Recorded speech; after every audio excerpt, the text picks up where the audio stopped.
యేసయ్యకి మహిమ కలుగును గాక. మీ అందరికీ వందనములండి. మనం వాక్యం చెప్పడానికి ముందు 2 మాటలు మీతో చెప్పాలనుకుంటున్నాను. దయచేసి మనము ఇవాళకి 21వ రోజు అండి. 40 రోజులు ప్రార్థన మొదలుపెట్టి ప్రతిరోజు కూడా నేను వాక్యానికి ముందు ఈ సందేశాన్ని చెబుతున్నాను. దేనికంటే కృతజ్ఞత కూడిక మేము 40 రోజులు పెట్టుకొని ఉన్నాము. ఇవాళకి 21వ రోజు అండి. యేసయ్య అద్భుతమైన రీతిలో ప్రార్థన జరిపిస్తున్నాడు.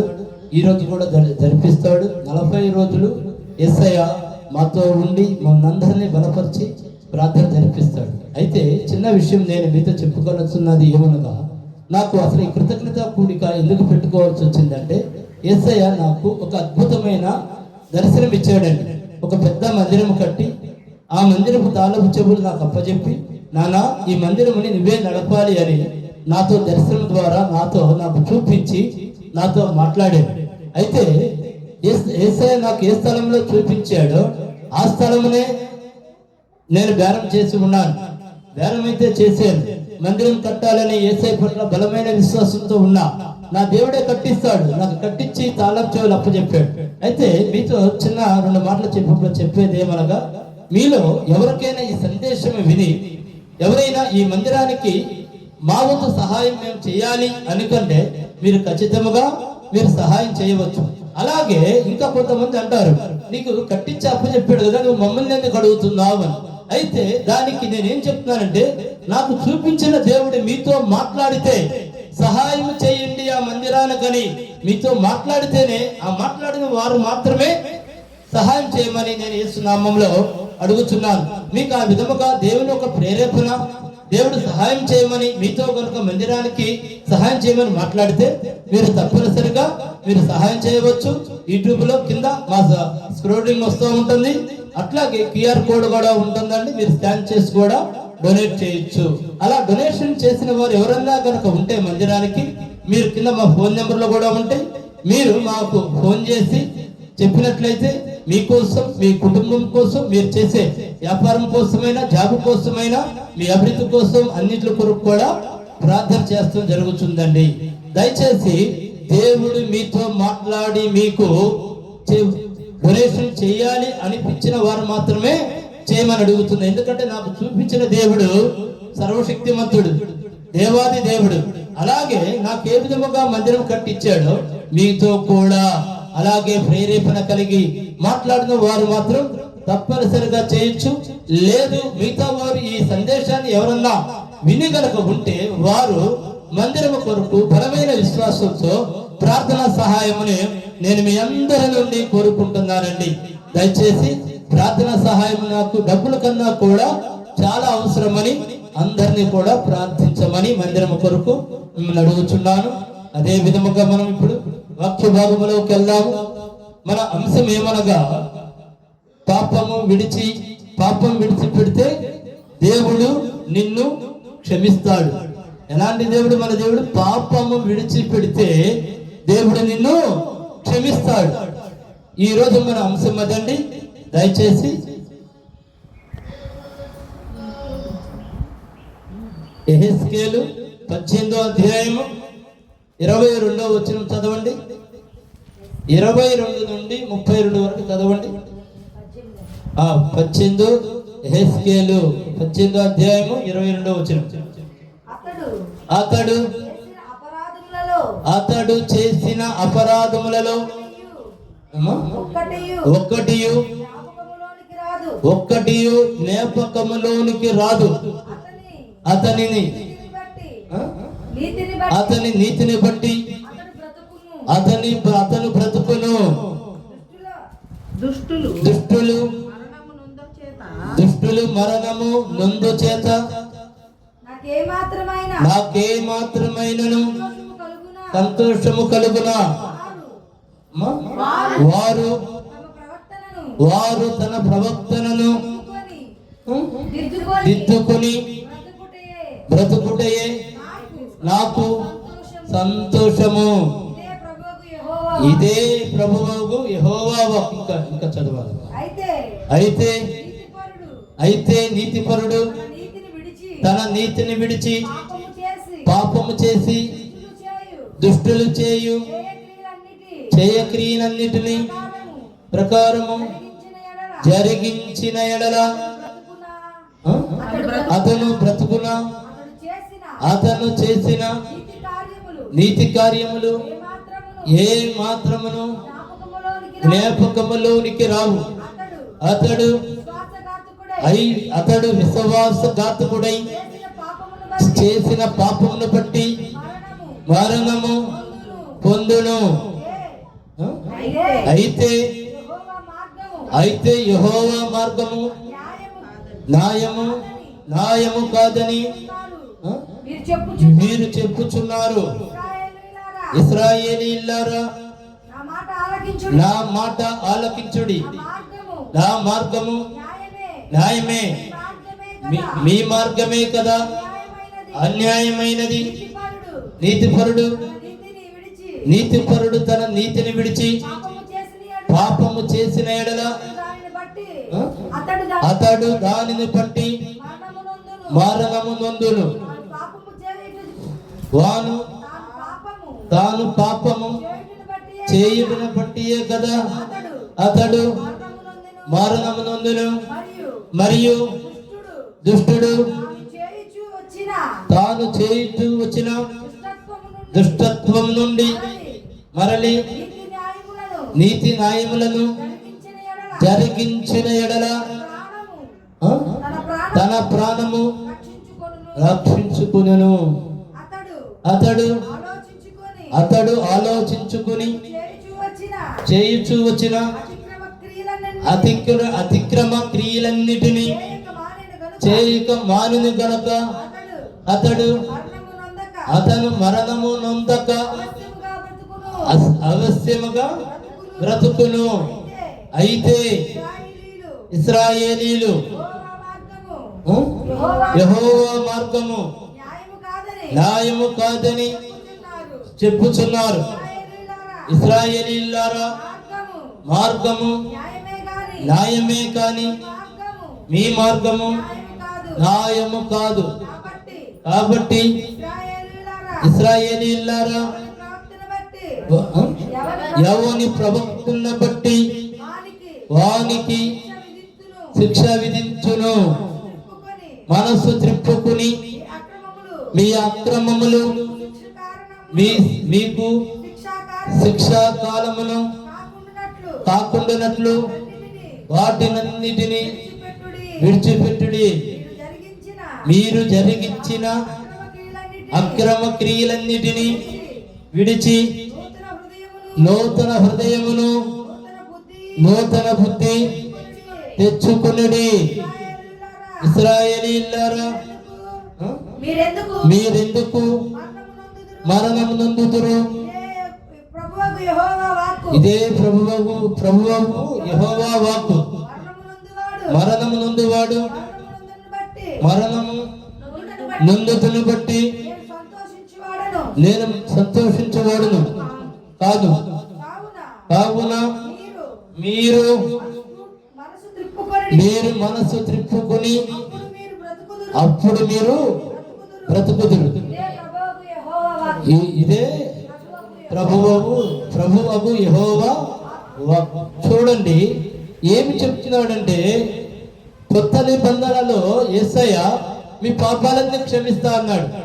కానీ ఈ మాట పాత నిబంధనలో కూడా అన్నాడు. యెహోవా దేవుడు కూడా అన్నాడు ఏమని? మీ పాపాలను క్షమిస్తా. ఎప్పుడు? మీరు నా వైపు తిరిగినప్పుడు. మళ్ళీ ఒకసారి ప్రశ్న చదవమ్మా.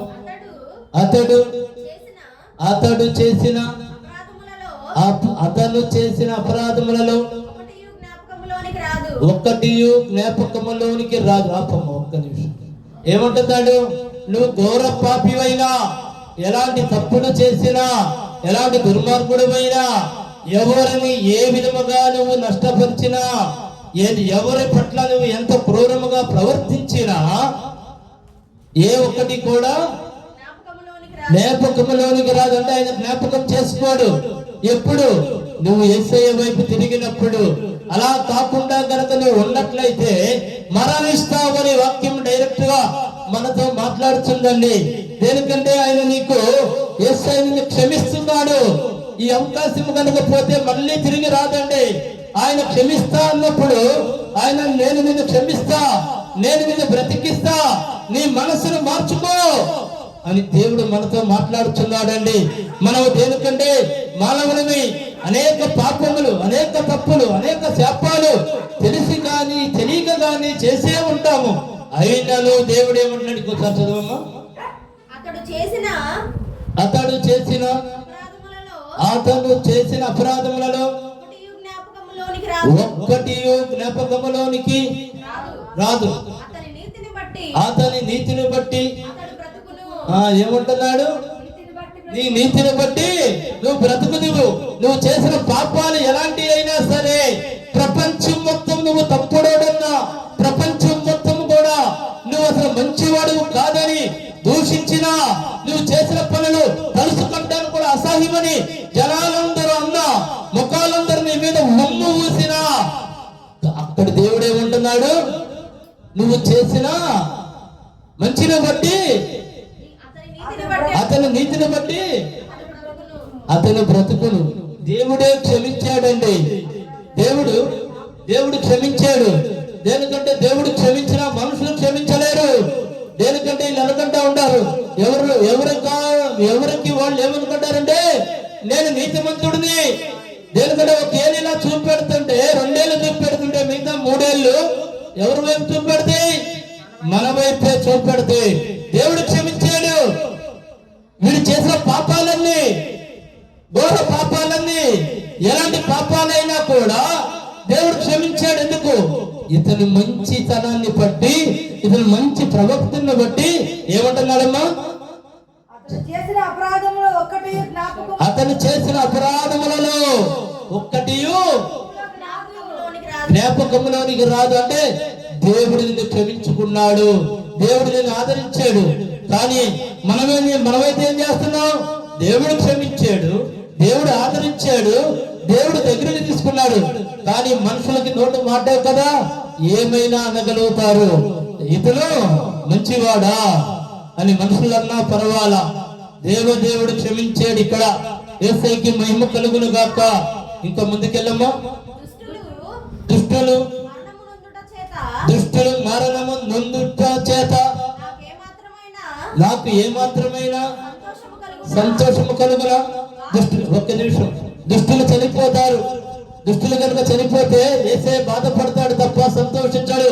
అయ్యో వాడి బ్రతుకు దినములన్నీ కూడా పాపాలే చేసి ఉన్నాడు, వాడికి ఎలాంటి అవకాశాలు నేను ఇచ్చినా నా వైపు తిరగలా, నన్ను గుర్తించుకోలా, ప్రార్థన చేయలా, మరణించాడని బాధపడతాడు తప్ప. ఎందుకంటే యేసయ్య మనందరికీ కూడా ఒక మంచి అవకాశం ఇచ్చాడు. నువ్వు తప్పు చేస్తావా, మంచి చేస్తావా, దేనికంటే దాన్ని ఆలోచించుకునే జ్ఞానము మనకిచ్చాడు.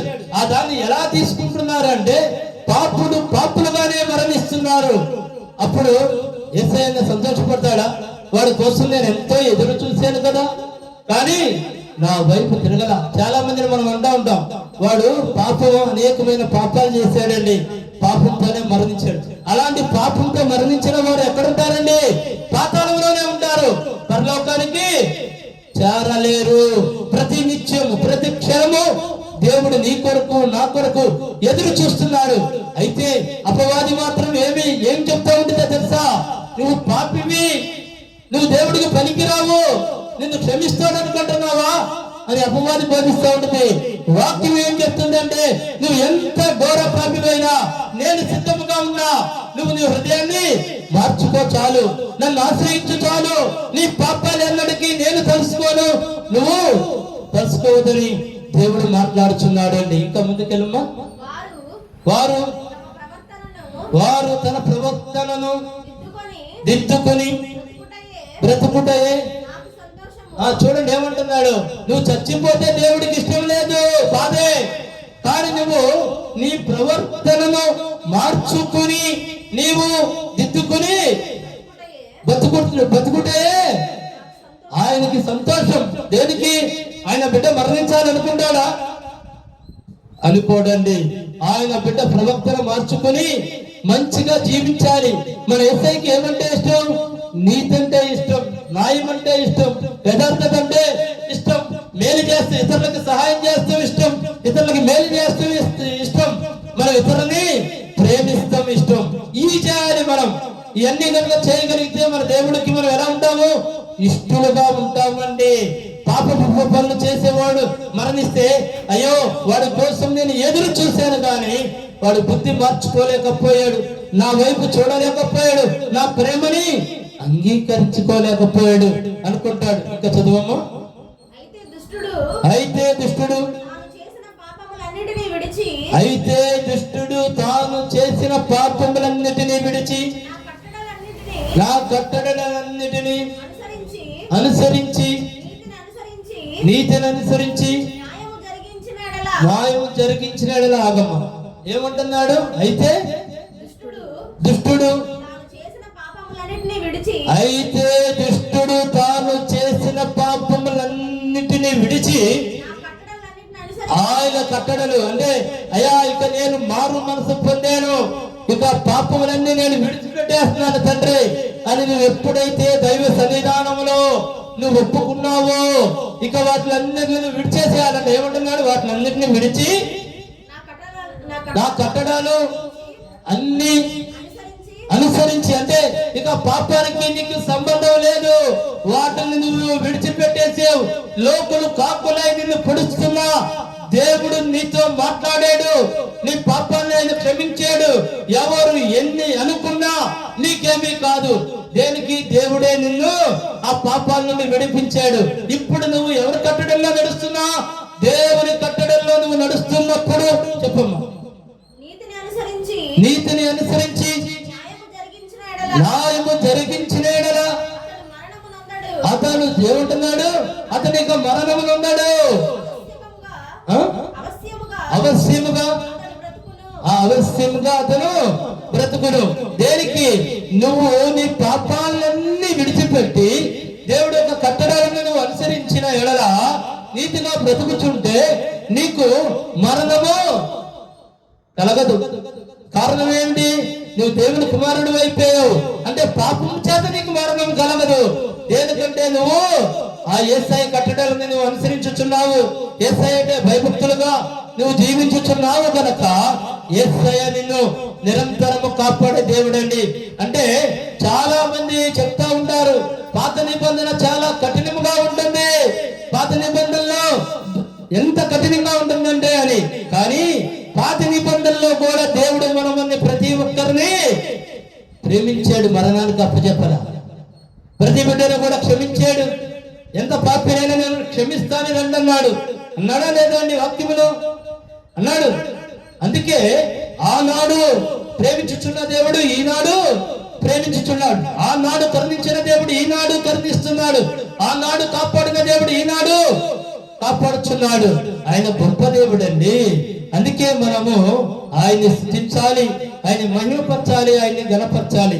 చదువమ్మా. అయితే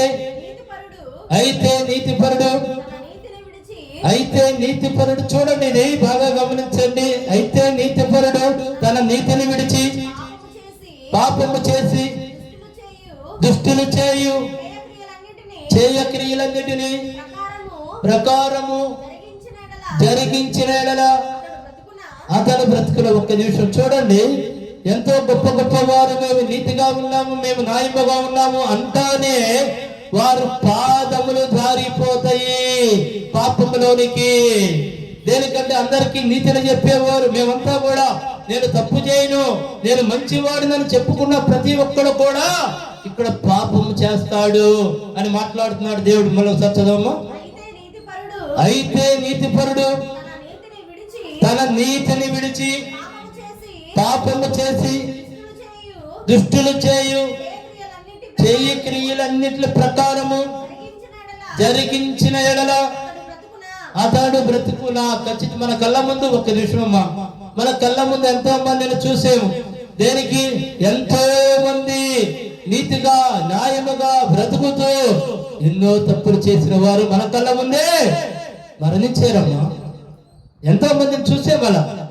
దేనికంటే అపవాది నెమ్మదిగా తీసుకెళ్తే ఇదేం తప్పు కాదులే, నువ్వు చెయ్యి, తప్పంటే ఏంటి? ఓ ఇంత చేస్తే కానీ తప్పని. కానీ అక్కడ చిన్న తప్పైనా పెద్ద తప్పైనా తప్పు తప్పే.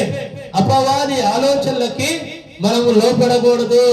లోపడితే ఎంత నీతిమంతుడైనా తప్పు చేయక మానడు అని వాక్యం మనతో బోధిస్తుంది. చదువమ్మా. అతను చేసిన నీతి కార్యములు ఏ మాత్రమును జ్ఞాపకంలోనికి రావు. అంటే ఇతను తప్పు చేయక ముందు అనేకమైన మంచి కార్యములు చేసినా ఈ తప్పు చేసేటప్పటికి ఏమవుతాయి? అవన్నీ కూడా జ్ఞాపకంలోకి రావు.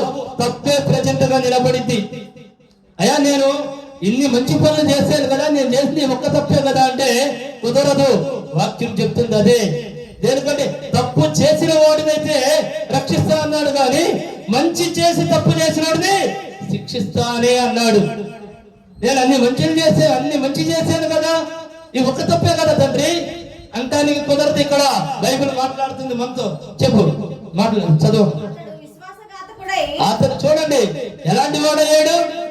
విశ్వాసఘాతకుడయ్యాడు. ఎవరికి?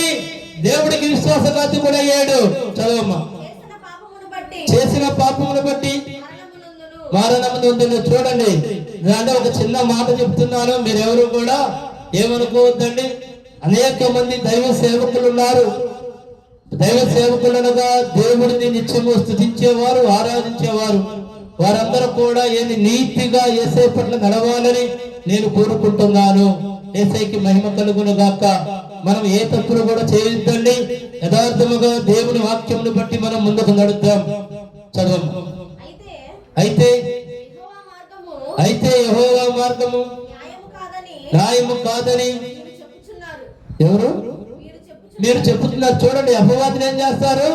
దేవుడే లేడు, దేవుడు ఎక్కడ ఉన్నాడండి? యెహోవా మార్గము మంచిది కాదని చెప్తారు. దేనికి? వీడు చేసేది దుష్టమైన కార్యాలు యేసయ్యకి ఇష్టం ఉండదు కదా.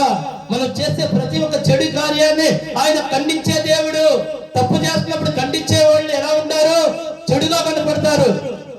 దేనికి? ఎలా ఉంటుందంటే, ఏంటి నువ్వు నన్ను పొద్దుకోకుండా నువ్వు నన్ను తిడతావేంటి అంటే, నువ్వు తప్పు చేస్తే వదిలేయాలా? నువ్వు పాపం చేస్తే వదిలేయాలా? నువ్వు తప్పు చేస్తున్నప్పుడు నువ్వు అది తప్పని దేవుడు చెప్తే నీకు మంచివాడు కాదా?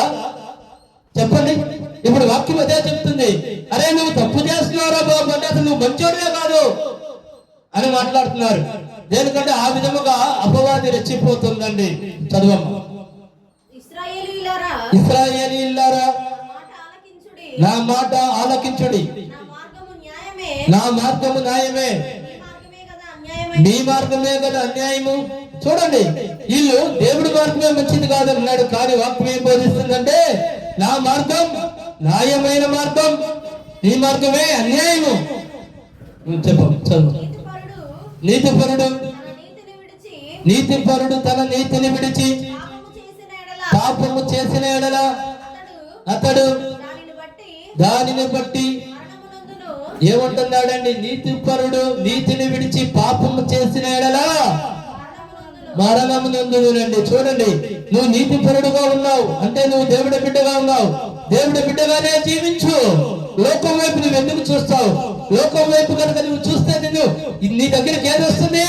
మరణము వస్తుందని దేవుడు మాట్లాడుతున్నాడు వాక్యం రూపంలో. మరణము రావడం మంచిదా? మంచిగా జీవిస్తే మంచిదా? దేవుడి బిడ్డగా ఉండడం మంచిదా? దేవుడి బిడ్డగా జీవించాలి. అంటే మనం దేవుడిని కనుక ఆరాధిస్తే మొదలుపెట్టి ఏ తప్పుడు చేయకూడదండి, ఏ పాపాలు చేయకూడదు. దేనికనగా మన దేవుడు ఎలాంటి దేవుడు? నీతిమంతుడు, సర్వశక్తిమంతుడు, నీతి న్యాయములు గల దేవుడు. పాపానికి ఏ మాత్రాన్ని ఒప్పుకోడు, సహించడండి. చదువు. తాను పాపము చేయుటను బట్టే కదా అతను మరణం నందును. మరియు దుష్టుడు దానిని చేస్తూ వచ్చిన తాను చేయించు వచ్చిన దుష్టత్వము నుండి మరలి నీతి న్యాయములను జరిగించిన ఎడల. చూడండి ఏమంటున్నాడు? పాపికి అవకాశం ఉంది. పాపులకు మంచితనంగా మారిపోతే వాళ్ళని క్షమిస్తా, వాళ్ళని బ్రతికిస్తా అని దేవుడు మాట్లాడుతున్నాడు. కానీ మంచివాడమైన నువ్వు చెడ్డ కార్యాలు కనుక చేస్తే మరణము తప్పదు అని బైబిల్ మాట్లాడుతుంది, వాక్యం మాట్లాడుతుంది కాదా? ఎంతటి ఘోర పాపి అయినా సరే, ఎంతటి ఘోర పాపికైనా ఏముంది చెప్పండి? క్షమాపణ ఉంది. దేవుని దృష్టిలో క్షమాపణ ఉంది. వాడు ఘోర పాపి అయినా సరే, ప్రపంచం మొత్తం పాపి అయినా పాపి, నువ్వు పాపి ఉన్నా పర్వాలా, దేవుడైతే క్షమిస్తా అని వాక్యంలో మాట్లాడుతున్నాడు. చదువు. అతడు ఆలోచించుకుని తాను చేయించు వచ్చిన అతిక్రమ క్రియలన్నిటినీ చేయక మానిన కబ్బ. చూడండి ఎంత గొప్ప మాట. వాడు ఎంత ఘోర పాపి అయినా ఆ పాపాలన్నీ చేయక మానేశాడు కనుక అతను మరణమునందక అవశ్యముగా బ్రతుకును. అంటే మీకు ఒక చిన్న ఉదాహరణ చెప్తున్నా. నా చరిత్ర అనుకోండి. నేను అనేకమైన పాపాలు చేశా, నేను దేవుడిని దూషించా, ఆయన విరుద్ధముగా నేను విగ్రహారాధన చేశా, అబ్బో చేయకూడని పాపాలు చాలా చేశా. అయినా ఆయన నన్ను, నా మనసు తిప్పుకుని నేను ఆయన వైపు నడుస్తున్నాను గనక ఏమంటున్నాడు? చదవమ్మా. అతను మరణమునందక అవశ్యముగా బ్రతుకును. అంటే పాపులు క్షమించబడటానికి దేవుడి దగ్గర ప్రేమ ఉంది, క్షమాపణ ఉంది. మంచివాడు గనక తప్పులు చేస్తే ఏమి లేదు, వాళ్ళకి క్షమాపణ లేదు. అంటే నువ్వు అన్ని తెలిసి తప్పు చేయకూడదు కదా. వాడు పాపి, వాడు దుర్మార్గుడు, వాడు పాపాలు చేస్తానే ఉంటాడు, కానీ మారిపోయాడు. కాబట్టి అక్కడ క్షమాపణ ఉంది. కాబట్టి ఇశ్రాయేలీయులారా ఎవడి ప్రవక్తలను బట్టి వాడికి శిక్ష విధిస్తా అంటున్నాడు దేవుడు. ఏమంటున్నాడండి? వాడి ప్రవక్తని బట్టి వాడికి శిక్ష విధిస్తా అంటున్నాడు. చెప్పము. మనసు తిప్పుకొని మీ అక్రమములు మీ శిక్షారహణ మీ శిక్షా కారణములు కాకుండానట్లు వాటినన్నిటినీ విడిచిపెట్టుడి. చూడండి, ఆయన ఒకటే మాట్లాడుతున్నాడు. ప్రపంచంలో మంచివారు ఎక్కువ, పాపులు ఎక్కువ? చెప్పండి. పాపాలు చేసే వారి సంఖ్య ఎక్కువ. కాబట్టి ఈ రోజు వాక్యం మనతో మాట్లాడుతుంది. మీరు ఎంత పాపులైనా మీకోసం నేనున్నాను. మీ హృదయాన్ని మార్చుకోండి, మళ్ళీ నేను మీకు నూతన జీవితం ఇస్తాను, కొత్త జీవితాన్ని ఇస్తాను అని వాక్యం మాట్లాడుతుందండి. దేనికంటే క్షమింపగలిగిన దేవుడు అండి నా యేసయ్య. మీరు జరిగించిన అక్రమ క్రియలన్నిటినీ విడిచి ఏమంటున్నాడు? నూతన హృదయమును నూతన బుద్ధియు తెచ్చుకొనుడి. చూడండి ఏమంటున్నాడు? మీరు నూతన హృదయమును నూతన బుద్ధిని గనక తెచ్చుకున్నట్టయితే నీ పాపాలు అసలు ఇంకా నా దగ్గర ఉండవు, నీ దగ్గర ఉండవు.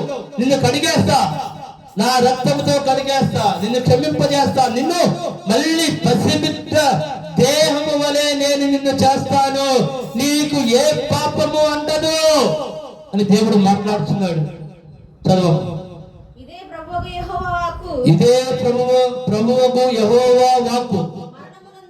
మరణము నొందువాడు మరణము నొందుటను బట్టి నేను సంతోషించే వాడిని కాదు. చూడండి, ప్రతి బిడ్డ బ్రతకాలి అని కోరుకుంటాడు. సృష్టికర్త యేసయ్య అయినా వాడు పాపాన్ని బట్టి ఏమొస్తుంది? వాడికి మరణం వచ్చేసిందండి. ఆ మరణాన్ని బట్టి వాడు చనిపోవాలని దేవుడు అనుకోడు. అయ్యో ఒక్కసారైనా సరే నా బిడ్డ నా సన్నిధానానికి వస్తే బ్రతికేవాడే అనుకుంటాడు. కావున మీరు మనసు త్రిప్పుకొనుడి, అప్పుడు మీరు బ్రతుకుదుడు. చూడండి, ఇదే యెహోవా వాక్కు. ఎందుకనంటే యేసయ్య ఎంత అవకాశం ఇస్తున్నాడో చూడండి. దేనికంటే మనందరం మనుషులమండి. మనుషులు అనేవాడు ఏదో ఒక పాపం చేసే ఉంటాం. తెలిసి చేయనియండి, తెలియక చేయనియండి, ఆశలు చేయనియండి, లేకపోతే ఎలా అయినా చేయనియండి, మనుషులము గనక మనం పాపాలు చేసే ఉంటాం. మనుషులు పాపాలు చేస్తామని తెలుసు కనుకే క్షమిస్తా అంటున్నాడు. ఏమంటున్నాడు? నువ్వు పాపం చేసావు, నువ్వు నాకు పనికిరావు అంటలేదండి. నువ్వు పాపాలు చేసావు, నేను నిన్ను మంచిగా సృష్టించా, పాపం నువ్వు చేయాలా, నీలో ఉన్న అపవాది ప్రేరేపించి చేసింది కనుక నేను నిన్ను క్షమిస్తా. దేనికంటే ఆ పాపం ఎవరు చేపించారో నాకు తెలుసు, నువ్వు మంచోడివే, నువ్వు నా కుమారుడు గనక, నా కుమార్తెవు గనక నువ్వు మంచివాడు, మీరు మంచోళ్ళే. మీతో పాపం చేయమని ప్రేరేపించిన వాడు చెడ్డవాడు, వాడిని వదిలిపెట్టేసేయండి, నేను మిమ్మల్ని క్షమిస్తా అని ఈ రోజున దేవుడు మనతో మాట్లాడుచున్నాడండి. దయచేసి దేవుడు ఈ వాక్యముని దీవించును గాక, ఆశీర్వదించును గాక. ఈ వాక్యం ఉన్న ప్రతి బిడ్డ దయచేసి వారి పాపాలని ఒప్పుకొని మారు మనసు పొంది దేవుడితో క్షమించబడి కొత్త నూతన హృదయాన్ని కలిగి ఉండమని యేసు నామములో కోరుకుంటున్నాను. దయచేసి తలలు ఉంచుకుంటే ప్రార్థన చేసుకుందాం. మా గొప్ప దేవ, మా యేసయ్య, మా తండ్రి, ఈ రోజు తండ్రి ప్రతి ఒక్క పాపిని తండ్రి మారుస్తానని వాగ్దానం ఇచ్చేవు. వాక్యంతో మాతో మాట్లాడిన దేవుడు నా తండ్రి, నా యేసయ్య, ప్రతి బిడ్డకి తండ్రి మారు మనసు కలిగేటట్లుగా దయచేసి ఏ బిడ్డ నశించిపోవడం నాకు ఇష్టం లేదని చెప్పుచున్నావు తండ్రి. ప్రతి బిడ్డ మంచి పనులు చేసి సజీవులుగా ఉండాలని కోరుకుంటున్న దేవుడు తండ్రి. నాయనా నా తండ్రి, ఈ వాక్యం నా ప్రతి ఒక్క బిడ్డని తండ్రి, అయా నా తండ్రి, వారు పాపములు విడిచిపెట్టి తండ్రి వారు హృదయాన్ని మార్చుకుని పవిత్రులుగా బ్రతికేటట్లు చేయమని నజరేయుడైన యేసుక్రీస్తు నామములో ప్రార్థించి అడిగి వేడుకొనుచున్నాను మా ప్రియ పరలోకపు తండ్రి. ఆమేన్, ఆమేన్, ఆమేన్. అందరికీ వందనములు. ఆశీర్వాద ప్రార్థన తీసుకుందామండి. తండ్రి, కుమార, పరిశుద్ధాత్మ నామములో త్రియేక దేవుని కాపుదల మనందరికీ తోడు నీడగా ఉండునుగాక. ఆమేన్, ఆమేన్, ఆమేన్. అందరికీ వందనములు.